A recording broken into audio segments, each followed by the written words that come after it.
Tweeterhead Superman has entered the secret sanctuary, and we have a lot to talk about. Let's get right to it.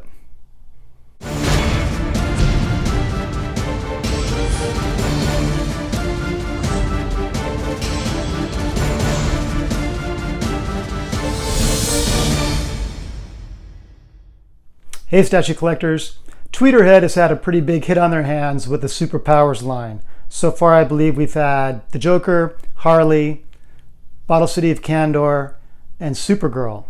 And all of those were very well received. Joker had no quality control problems. Everyone seems to love that statue. The portraits are very detailed. Everything about it, the base, very, very cool. Harley had a brief hiccup where one of the portraits had a crack in it for several collectors. Tweeterhead did replace those. It did take 6 months, but they did replace them, and I think everyone's really happy with that statue now. Supergirl was a statue that you either loved or you hated. Some people had a problem with the smile. They thought it looked a little like a Joker smile. Others think that's crazy. It's a beautiful statue. But no one has really claimed that there were quality control problems with that piece either. Quality control has been pretty good with Tweeterhead. Now comes Superman, and there's been a lot of talk about him on the statue forum, Sideshow Freaks, and on Facebook, that there might be a few quality control problems here that we haven't seen before from Tweeterhead. And while I'm often a cheerleader for this company, I think they're really nice people. I think their mission is great. I love the Superpowers line. Their pricing is fair. There's a lot of good things to say about them. But I think that if they misstep, that we should talk about it. I'm not saying call them out or return the piece or whatever. I'm just saying let's talk about problems when they come up. So I think I'm just going to start doing close-ups right away. You can get a better idea. I think you want to see it up close anyway. So let's do close-ups. All right, let's talk about some of the good things first. I think the portraits are both really, really nice. I was a little bit concerned when I saw the initial pictures popping up online. His face looked really shiny. I don't know if it's coming through the video like that, but when I look at it with my own eyes, it does not have that look. But his intense gaze, the paint, everything about the portraits, I think, is spot on. Really, really nice. I like the colors that they chose. The hues of the blue and the reds are really nice. You know, you'll see different, for example, on the new PF, a very different blue. On the Resin Works, a more muted, like navy-ish blue. And then I have a custom, I shouldn't say custom, it's actually licensed. Prototype Z, Kingdom Come, that's a different blue. But this seems very classic to me. This particular hue of blue that they chose is very classic Supes. I think it's great. It's unmistakable that this statue is influenced by the first Sideshow Superman PF. I think that those sculptors deserve a little bit of credit. This one is sculpted by Matt Black for Tweeterhead. Martin Canal and another sculptor whose name escapes me at the moment were responsible for the Sideshow premium format. And I think those gentlemen deserve a little bit of credit because everything from the Fortress of Solitude base, which is identical to the Sideshow piece, to the slightly upraised look of Superman, the clenched fists at his side, the cape sweeping in the exact same direction. All of these are elements that are in the Sideshow PF that have been used in the Tweeterhead 1/6 scale. So I think let's give some credit to the Sideshow guys because obviously there was an influence there. All right. So let's talk about a few of the problems. I want to show you on the art box. If you look at the cape, you see that where the red cape meets the blue costume, there's a flat area at the end of the cape, so it meets the costume perfectly.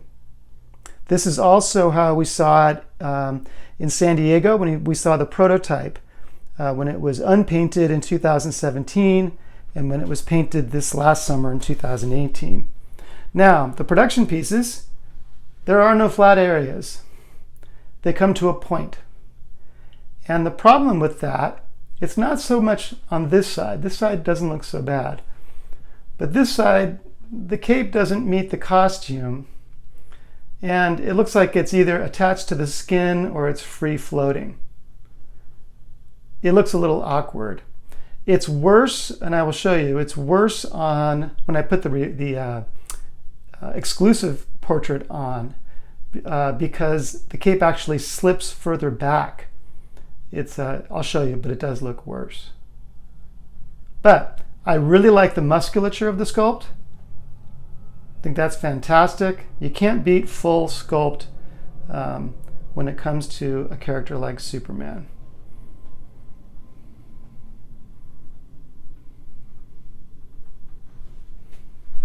Give you a few more shots of the portrait. It's a great profile. The eyes look good. No googly eyes there. And let me spin her around.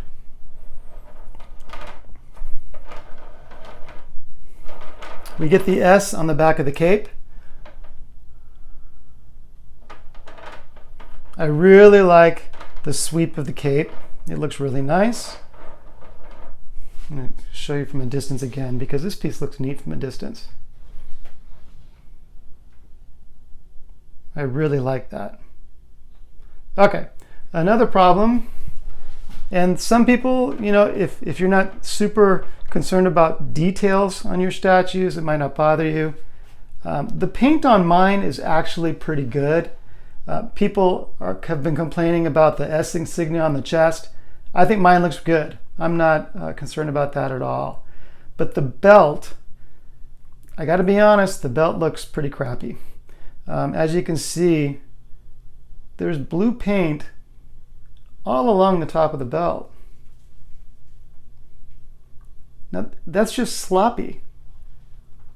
There's no reason that should happen. There should be a QC guy in the factory in China looking these over and saying, sorry, that's not acceptable.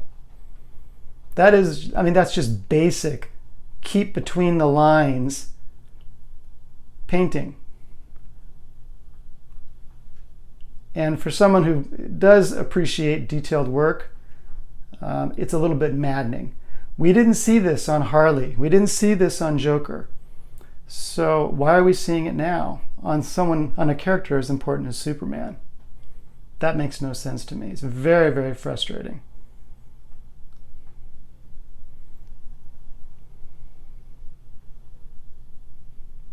Now, is that enough for me to return the statue?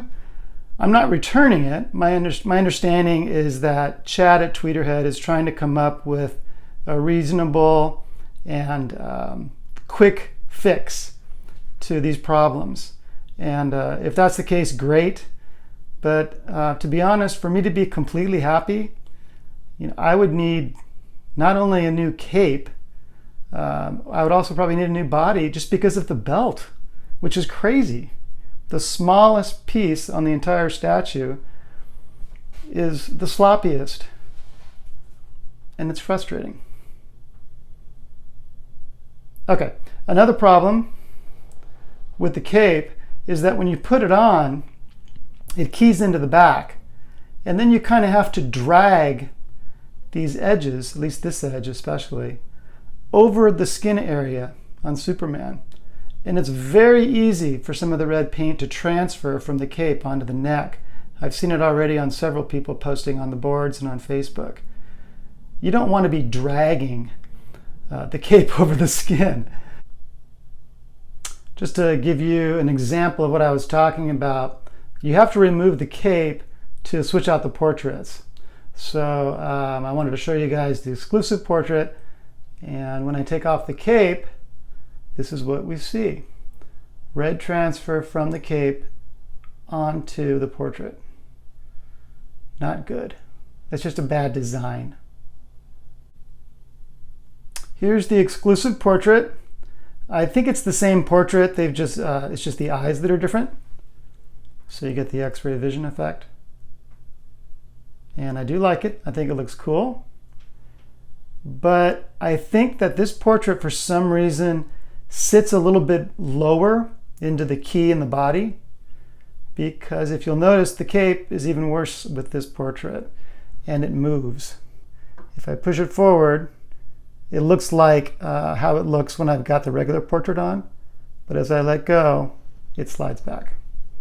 So that's not good. Another frustration with this cape. But the portrait's nice.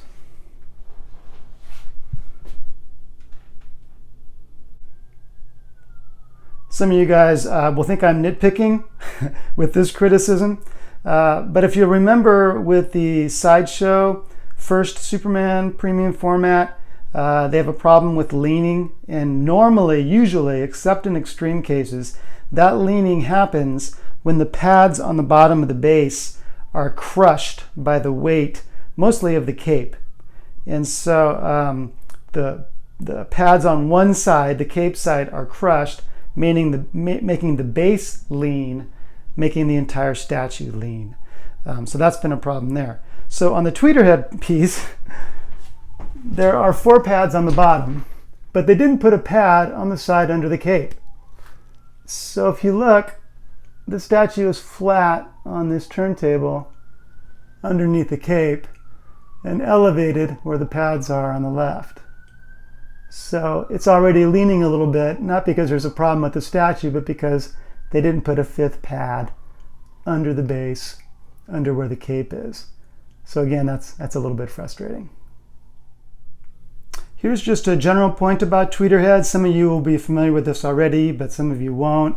If you looked at the bottom of this base, it would say that this is number 99 of 250. But if you look at the shipper box, it says 99 out of 169. So the 250 number was, I'm assuming, the estimated size of the exclusive, the maximum that they would have sold had it sold out.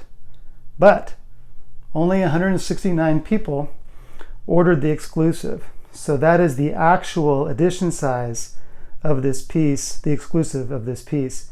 But you only get that from the shipper. You don't get that from the sticker on the bottom of the base, which says 250.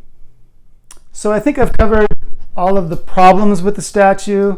You guys, whether you have it on order or whether you're thinking about ordering, will have to decide for yourself if any of these are deal breakers or not. Some of you may decide to go ahead and purchase it knowing that Tweeterhead has announced that they're going to fix the problems. But again, we don't know how long that will take. We've got the Chinese New Year coming up in February, and we all know that production stops for that month. So we're not really sure how long it would take. But some of you might be happy with it as is and not need a replacement at all. But you'll have to decide that for yourself. Overall, I love the design of it. I love the sculpt of it. I love the costume. I love the colors. Portraits, I don't think could be improved. There's just this structural problem with the cape and the crappy painting on the belt, which seems to be in every piece. I've seen several examples, both exclusives and regulars, pictured on Facebook and on the boards. They all seem to have bad paint at the belt. I don't know why. It seems like so basic that somebody would stop and say, this doesn't look good. This is not up to our normal standards. But that's the way it is. So I hope you enjoyed the review. Please like it. Please subscribe if you haven't already.